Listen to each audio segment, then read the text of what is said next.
History of the Tamil Tigers. LTTE formed in 1975, the group has vowed to carve out a separate Tamil state in Sri Lanka.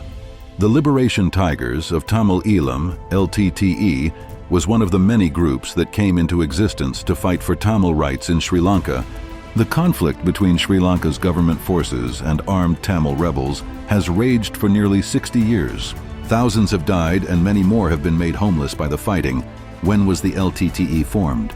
Since Sri Lanka's independence from Britain in 1948, the Tamil minority has felt increasingly marginalized and politically disenfranchised. In that very year, Solomon Bandaranaike, the country's first prime minister, made Sinhala, which is spoken by the majority of Sri Lankans, the official language. After 1948, the Tamils also became the targets of numerous riots that swept through the island nation. Believing that these riots were instigated by the Sinhalese authorities, Tamils began calling for an independent state and for an organization to protect their rights. The Liberation Tigers of Tamil Eelam LTTE was one of the many groups that came into existence to fight for Tamil rights. Formed in 1975 with its base in the northern and eastern parts of Sri Lanka, the group vowed to form a separate state called Tamil Eelam. What is the organizational structure of the LTTE? The LTTE has two wings, the political and the military. Both of these wings are controlled by a central governing committee, CGM, headed by Velupiali Prabhakaran, who decides all aspects of organizational policy, supposedly in consultation with CGM leaders. The CGM deliberates both on operational military strategies as well as the administrative governance of LTTE-held territories.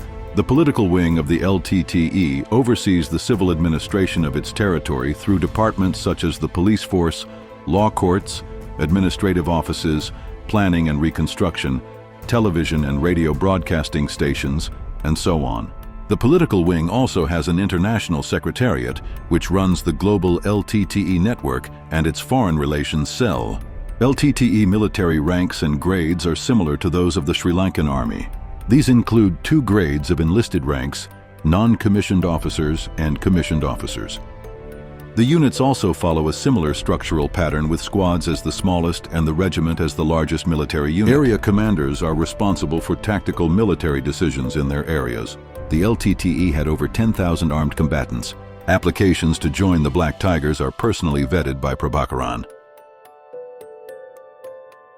Applicants then go through a year's training program designed to prepare them for suicide in the LTTE armed forces and have their own brigades which work in tandem with the regular infantry, artillery, and naval units. The LTTE's most famous suicide mission was against Rajiv Gandhi, a former Indian prime minister.